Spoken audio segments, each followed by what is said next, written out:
नमस्कार जय जगन्नाथ शुभ सकाळ आज हूँ फेब्रुआरी 28 तारिख शनिवार आज दिन अनेक गुरुत्वपूर्ण खबर आसी तेणु भिडियो को शेष पर्यंत देखा मोर आपन को अनुरोध तेज आसतु आज दिन 20 बड़ खबर उपर नजर पकाइबा भिडियो भल लगिले आपण भल पाइबा स्वरूप गोटे गोटे लाइक निश्चित करदेवे एसत आपण केउ जिलू यह खबर देखुं कमेंट कर जनईदेवे।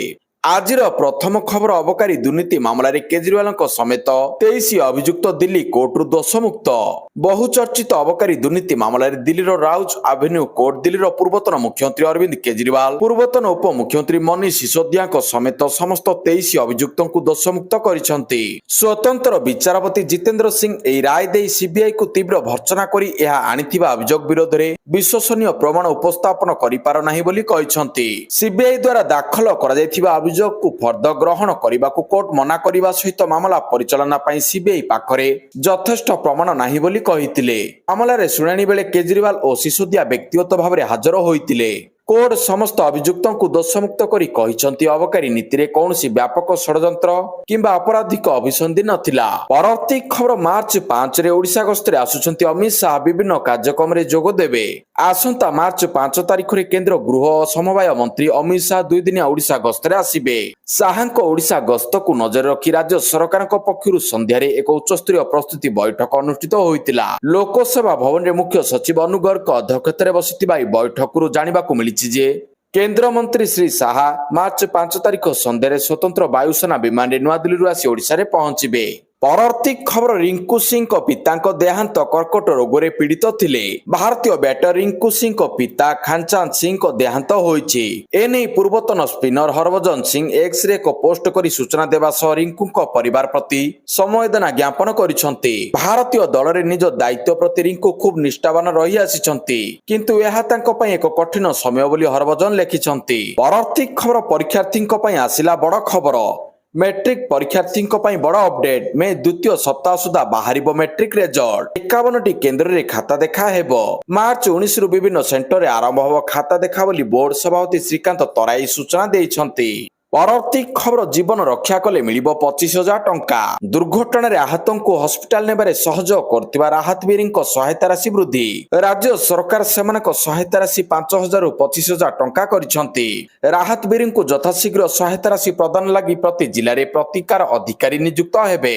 जिला स्तर में जिलापाल ऑफिसर को नियुक्त करिवे। पीएम राहत योजना रे अर्थ राशि मिलिबो। एने केंद्र सरकार सहित स्वास्थ्य विभाग मध्य बैठक निष्पत्ति होइछि। एही बैठक में स्वास्थ्य मंत्री डॉक्टर मुकेश महालिंग समेत बहु वरिष्ठ अधिकारी उपस्थित रहिथिले। राज्य में 2025 मसीह 12,500 बड़ धरणर दुर्घटना घटितिला। सेथिरे 6,300 जनक जीवन जाइतिला। राहत वीरक सहायता राशि बढ़िबा फल दुर्घटना आहतक सहायता संख्या बढ़िबो। आहतक तुरंत हस्पिटाल पहुंचाइबा क्षेत्र में त्वरित पदक्षेप निया जाई परिबो। 2026 रे मृत्यु संख्या कमिबा नै आशा करा जाउछि। परवर्ती खबर पाकिस्तान अफगानिस्तान मध्य भीषण संघर्ष 130 तालिबान योद्धा और 55 पाक सैन्य मृत्यु दाबी। पाकिस्तान और अफगानिस्तान मध्य सीमा विवाद आरंभ होइतिबा संघर्ष तीव्र होई युद्ध रूप नेइछि। पाकिस्तान प्रतिरक्षा मंत्री ख्वाजा आसिफ अफगानिस्तान सहित युद्ध घोषणा करिसेंती। अफगानिस्तान पाकिस्तान आक्रमण जवाब रे गुरुवार विलंबित राति रे लाइन रे पाकिस्तान 55 सैनिकों को मारिबा सहित पाकिस्तान 15 रु अधिक सेना शिविर को निज अधीन को नेइतिला। परवर्ती खबर इतिहास रचिले राष्ट्रपति द्रौपदी मुर्मू स्वदेशी हालुका हेलिकॉप्टर प्रचंड रे भरिले उड़ान।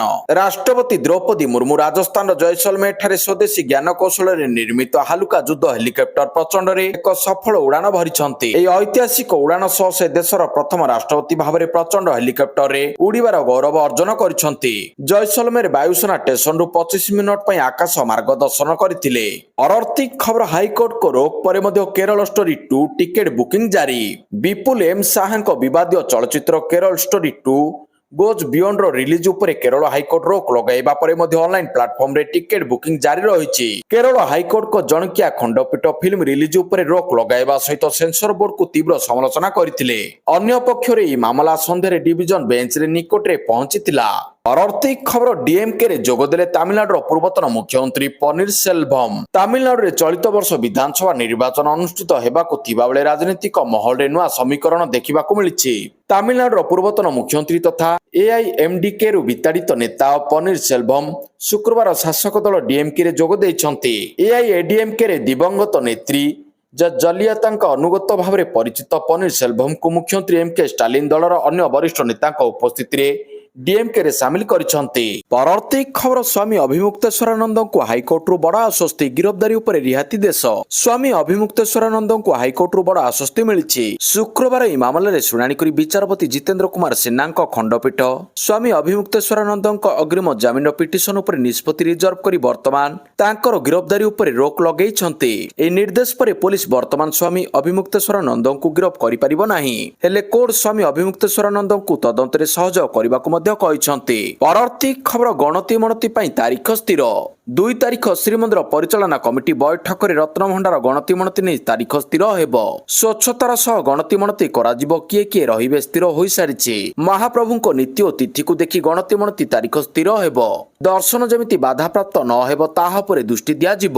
ଏନେଇ ଆଇନ ମନ୍ତ୍ରୀ ପୃଥ୍ୱୀରାଜ ହରିଚନ୍ଦନ ପ୍ରତିକ୍ରିୟା ରଖିଛନ୍ତି। ପରବର୍ତ୍ତୀ ଖବର ଏଣିକି ହୋର୍ଡିଂ ଲଗାଇଲେ ବିଏମ୍ସି ଠାରୁ ନେବାକୁ ହେବ ଅନୁମତି। ଏଣିକି ମନ ଇଚ୍ଛା ଲଗାଇ ପାରିବେନି ହୋର୍ଡିଂ। ଏଥିପାଇଁ ବିଏମ୍ସି ଅଞ୍ଚଳରେ ନେବାକୁ ପଡ଼ିବ ଅନୁମତି। ଏଣିକି ପ୍ରତି ହୋର୍ଡିଂର ହେବ ତୃତୀୟ ପକ୍ଷ ଇନ୍ସୁରାନ୍ସ। ଭୁବନେଶ୍ୱର ମହାନଗର ନିଗମ ଅଞ୍ଚଳରେ ଲାଗିଥିବା ହୋର୍ଡିଂ ଗୁଡ଼ିକୁ ସୁବ୍ୟବସ୍ଥିତ କରାଯାଇଛି। ସ୍ଥାୟୀ ପ୍ରମାଣପତ୍ର ଦେବା ପାଇଁ ବାଧ୍ୟତାମୂଳକ କରାଯାଇଛି ବୋଲି କହିଛନ୍ତି ବିଏମ୍ସି କମିଶନର ଚଞ୍ଚଳ ରାଣା। ସେହିପରି ସମସ୍ତ ହୋର୍ଡିଂ ଷ୍ଟ୍ରକ୍ଚର କିପରି ପରିଚାଳନା, ଦେଖାଶୁଣା ଓ ସୁରକ୍ଷା ହେଉଛି ସେଥିପାଇଁ ହୋର୍ଡିଂ ପାଇଁ ନୂଆ ବ୍ୟବସ୍ଥା କରିବ ବିଏମ୍ସି। ସବୁ ହୋର୍ଡିଂରେ ସମୀକ୍ଷା କରି ଏହାର ସ୍ଥିତି କିପରି ଅଛି ତାହା ଜଣାଇବାକୁ ବିଏମ୍ସି ପକ୍ଷରୁ ନିର୍ଦ୍ଦେଶ ଦିଆଯାଇଛି। ପରବର୍ତ୍ତୀ ଖବର ବିଜେପି ରାଷ୍ଟ୍ରୀୟ ଅଧ୍ୟକ୍ଷ ନୀତିନ ନବୀନଙ୍କୁ ଭେଟିଲେ ମୁଖ୍ୟମନ୍ତ୍ରୀ ମୋହନ ମାଝୀ।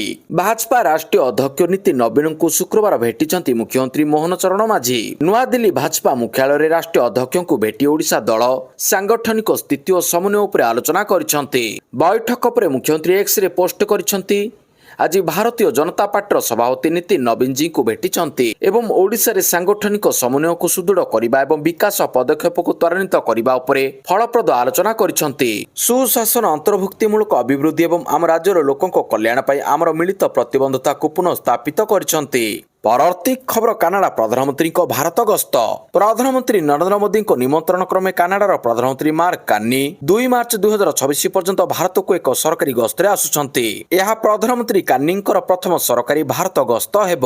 ପ୍ରଧାନମନ୍ତ୍ରୀ କାର୍ନି ମୁମ୍ବାଇରେ ପହଞ୍ଚିଛନ୍ତି। ଆଗାମୀ 2 ଦିନ ମଧ୍ୟରେ ସେ ବିଭିନ୍ନ ବ୍ୟବସାୟିକ କାର୍ଯ୍ୟକ୍ରମରେ ଅଂଶଗ୍ରହଣ କରିବେ ତଥା ଭାରତୀୟ ଏବଂ କାନାଡାର ସିଓ, ଉଦ୍ୟୋଗ ଏବଂ ଆର୍ଥିକ ବିଶେଷଜ୍ଞ, ନବ ସୃଜନକାରୀ ଶିକ୍ଷାବିତ୍ଙ୍କ ସହ ଭାରତରେ ଅବସ୍ଥିତ କାନାଡିଆନ ପେନ୍ସନ ପାଣ୍ଠି ସହିତ ଆଲୋଚନା କରିବେ। ପ୍ରଧାନମନ୍ତ୍ରୀ କାର୍ନି 1 ମାର୍ଚ୍ଚରେ ନୂଆଦିଲ୍ଲୀରେ ପହଞ୍ଚିବେ। 2 ମାର୍ଚ୍ଚରେ ଦୁଇ ପ୍ରଧାନମନ୍ତ୍ରୀଙ୍କ ମଧ୍ୟରେ ହାଇଦ୍ରାବାଦ ହାଉସରେ ପ୍ରତିନିଧି ମଣ୍ଡଳୀ ସ୍ତରୀୟ ଆଲୋଚନା ହେବ। ପରବର୍ତ୍ତୀ ଖବର ତୁରନ୍ତ ଯୁଦ୍ଧ ବନ୍ଦ କର, ପାକିସ୍ତାନ ଆଫଗାନିସ୍ତାନକୁ ରୁଷ, ଚୀନ ଓ ଇରାନର ଅପିଲ। ପାକିସ୍ତାନ ଆଫଗାନିସ୍ତାନ ଯୁଦ୍ଧ ଉଗ୍ର ରୂପ ନେବାରେ ଲାଗିଛି।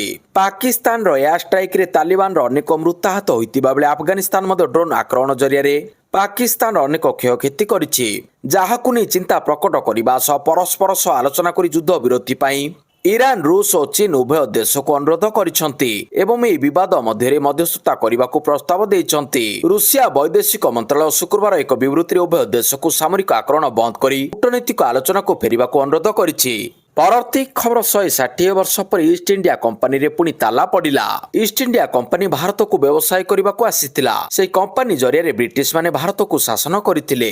ଏହାର 160 ବର୍ଷରୁ ଅଧିକ ସମୟ ପରେ ପୁଣି ଥରେ ସେହି କମ୍ପାନୀ ବନ୍ଦ ହୋଇଛି। ଇଷ୍ଟ ଇଣ୍ଡିଆ କମ୍ପାନୀର ପୁନରୁଦ୍ଧାର କରିବା ପାଇଁ ଭାରତୀୟ ଉଦ୍ୟୋଗୀ ସଞ୍ଜୀବ ମେହେଟା କିଛି ଅଂଶଧନକାରୀଙ୍କ ଠାରୁ କମ୍ପାନୀକୁ କିଣିଥିଲେ। ପରବର୍ତ୍ତୀ ଖବର ଆଜି ପ୍ରାର୍ଥୀ କାର୍ଡ ଖୋଲିବ ବିଜେଡି। କିଏ ହେବ ପ୍ରାର୍ଥୀ କା ନାଁ ଉପରେ ବାଜିବ ମୋହର। ସମୟ ପାଖେଇବା ସହ ବଢିଲାଣି ଉତ୍କଣ୍ଠା। ରାଜନୈତିକ ଦଳର ଶିବିରରେ ଦେଖିବାକୁ ମିଳିଲାଣି ହରଚମଟ। ନବୀନ ନିବାସରେ ବସୁଛି ଘନ ଘନ ବୈଠକ। ପିଏସ୍ ବୈଠକ ପରେ ସବୁ ବିଧାୟକଙ୍କୁ ନବୀନ ନିବାସ ଡକରା ହୋଇଥିଲା। କାହା ପ୍ରାର୍ଥୀରେ କିଏ ସମର୍ଥକ ପ୍ରସ୍ତାବକ ରହିବେ ସେ ନେଇ ଦସ୍ତଖତ ଦେଉଛନ୍ତି ବିଧାୟକ। ତେବେ ବିଜେଡି ତାର ପ୍ରାର୍ଥୀ କାର୍ଡ ଖୋଲିବ ବୋଲି ସୂଚନା ରହିଛି। ଆଉ ସେପଟେ ଚତୁର୍ଥ ଆସନରେ ଦଳ ପ୍ରାର୍ଥୀ ଦେବା ନେଇ ସଂକେତ ଦେଇଛନ୍ତି ବିଜେଡି ବିଧାୟକ। ପରବର୍ତ୍ତୀ ଖବର ରାଜ୍ୟରେ ଖୋଲିବ ଆଉ 3ଟି ନୂଆ ମହାବିଦ୍ୟାଳୟ। ରାଜ୍ୟରେ ଖୋଲିବାକୁ ଯାଉଛି ଆଉ 3ଟି ନୂତନ ମହାବିଦ୍ୟାଳୟ। ବ୍ରହ୍ମପୁରରେ ଏକ କାର୍ଯ୍ୟକ୍ରମରେ ମନ୍ତ୍ରୀ ଗୋକୁଳାନନ୍ଦ ମଲ୍ଲିକଙ୍କ ସୂଚନା। ଗୋଟିଏ ମତ୍ସ୍ୟ ବିଜ୍ଞାନ, ଗୋଟିଏ ପ୍ରାଣୀ ସମ୍ପଦ ଓ ଗୋଟିଏ କୃଷି କଲେଜ। सोनपुर खोलाजिब मत्स्य विज्ञान महाविद्यालय पिलिमारे प्राणी संपद बलांगीर कृषि कॉलेज खोलिबो बोली कहिसेंति मंत्री। परवर्ती खबर मार्च 1 रे तमिलनाडु एवं पडुचेरी गस्त करिवे मोदी। आगामी विधानसभा निर्वाचन पूर्व प्रधानमंत्री नरेंद्र मोदी सोमवार मार्च 1 रे तमिलनाडु एवं पडुचेरी गस्त करबाकू जाउछंती। राजस्थान एवं गुजरात गस्त पर प्रधानमंत्री 28 फेब्रुआरी राति प्राय 9टा रे चेन्नई रे पहुंचीबार कार्यक्रम रहिछि। सोमवार सकाळे प्राय 11:45 रे प्रधानमंत्री पडुचेरी रे 2700 कोटी टंकार अधिक मूल्यर अनेक विकासमूलक प्रकल्प उद्घाटन भित्तिप्रस्तर स्थापन एवं देश को समर्पित करिवे। एही कार्यक्रम समय से एक साधारण समावेशक मध्य संबोधित करिवे। एही सरकारी विज्ञप्ति अनुसार एही प्रकल्प गुड़िक केंद्र शासित अंचल रे भित्तिभूमि सहरांचल सेवा शिल्प अभिवृद्धि शिक्षा स्वास्थ्य सेवा एवं स्थायी विकास को सुदृढ़ करने लक्ष्य रही। प्रधानमंत्री ई बस सेवा पदक्षेप अधीन से नूतन वैद्युतिक बस गुड़िक पताका देखाई शुभारंभ करिवे। परवर्ती खबर पश्चिमबंग एसआई रे न्यायिक अधिकारी तालीम मॉड्यूल। पश्चिमबंग रे स्वतंत्र भोटर तालिका संशोधन एसआई को नहीं राज्य सरकार और निर्वाचन आयोग मध्य विवाद थमिबार ना नेउ नाही। न्यायिक अधिकारी तालीम मॉड्यूल उपर आपत्ति ग्रहण करने को पश्चिमबंग सरकार आवेदन को सुप्रीमकोर्ट शुक्रवार ग्रहण करने को मना कर देइछंती। सुप्रीमकोर्ट प्रधान विचारपति जस्टिस सूर्यकांत जस्टिस जयमाल्य बागची को नहीं गठित खंडपीठ सम्मुख में पश्चिमबंग वरिष्ठ वकिल कपिल सिबल पक्ष रखिथिले। सिबल एसआई ने समस्त कार्यपंथा कोलकाता हाइकोर्ट को मुख्य विचारपति एवं कमिटी द्वारा समाधान करा सुप्रीमकोर्ट निर्देश देइथिले। परवर्ती खबर महिला नुआ आईन आनिले तालिबान सरकार। महिला नहीं सबुले तालिबान कठोर आभिमुख्य रही आसी। महिला प्रति अत्याचार अनेक चित्र विगत दिन मानक सामना को आसी जहाँ सबुले विचलित करिछि। तथापि तालिबान मन बुझिनी अफगानिस्तान सर्वोच्च नेता हिताबुल्ला आजखुंदा एक नूतन दंड संहिता लागू करिसंती जहाँ महिला मानक अल्प किछि वंचित अधिकार को छड़ाई नेबा सह सेमानंकु पशुठारु मध्य हीन बनाई देबो। परवर्ती खबर दिल्ली गले पीसीसी सभापति। ओडिशा प्रदेश कांग्रेस कमिटी पीसीसी सभापति भक्त दास दिल्ली पाई प्रस्थान करिसंती। सेठारे कांग्रेस हाईकमांड को सह गुरुत्वपूर्ण आलोचना हेबाकु थिबा सूचना मिलिछि। भक्त दास कहिसंती बैठक पर दल पक्षरु प्रार्थी को फाइनल करा जिवो। से यहा मध्य कहिसंती राज्यरु जने प्रतिभा संपन्न व्यक्ति को कांग्रेस पक्षरु प्रार्थी करा जिवो। वर्तमान 5टी नाव को नै आलोचना चलिछि।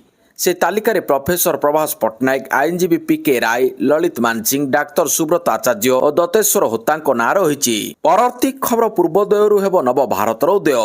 पारादीप रे हेब ग्रीन हाइड्रोजेन जेटी। ओडिशार अर्थनैतिक अभिवृद्धि को आखि आगे रखी ओडिशा को मोदी सरकार बड़ भेटी। विकसित ओडिशा विकसित भारत स्वप्न को सरकार साकार करने को केंद्र सरकार जहाज चलाचल और जलपथ मंत्रालय पक्षर बंदर सहर पारादीप ठारे एक ग्रीन हाइड्रोजेन जेटी विकसित करा घोषणा करा जायछि। एने विभाग पक्षर 797 कोटी टंका मंजूर करा जायछि। पारादीप बंदर को एक सबुज शक्ति कार्गो केंद्र रे विकसित करबा लागि प्रकल्प डिजाइन करा जायछि। परवर्ती खबर आरक्षी महानिर्देशक अध्यक्षतार समीक्षा बैठक। सारा राज्य में आसंता किछि दिन मध्य पर्वपर्वाणी माहौल।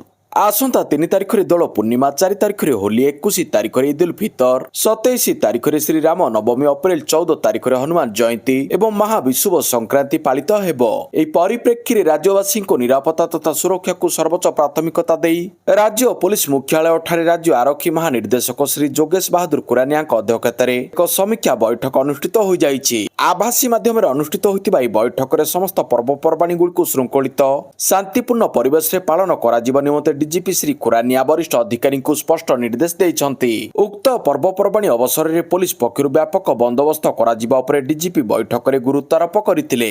विशेषकर विभिन्न समय सोशल मीडिया गुजब विभ्रांतकारी और उत्तेजनामूलक प्रचार रोकिबा पई तथ्य संक्रांत रे सदा सर्वदा नजर रखिबा उपरे गुरुत्व देइथिले। परवर्ती खबर 27 वर्षर विवाह पर छाड़पत्र आवेदन करिसेंती थलापति विजयଙ୍କ पत्नी। दक्षिण भारतीय चलचित्र शिल्पर स्टार थलापति विजयଙ୍କ फिल्म जन नायगन रिलीज पूर्व एक बड़ झटका लागिछि। तांको पत्नी संगीता तांको उपर अन्य महिलाଙ୍କ सह संपर्क रखिबार अभियोग आनी छाड़पत्र पई आवेदन करिसेंती। 27 वर्षर विवाह पर प्रसिद्ध अभिनेता एवं टीवी के मुख्य विजयଙ୍କ पत्नी संगीता एक कठोर पदक्षेप नै चेंगालपटु परिवार कोर्ट रे छाड़पत्र आवेदन करिसेंती। से अभिनेताଙ୍କ उपर विवाह संपर्क अभियोग आनिछंती एवं तांको आवेदन रे कहिसंती जे तांकर अन्य जने महिलाଙ୍କ सहित संपर्क अछि। हठात छाड़पत्र आवेदन विजयଙ୍କ प्रशासकଙ୍କ मध्य उत्तेजना सृष्टि करिछि।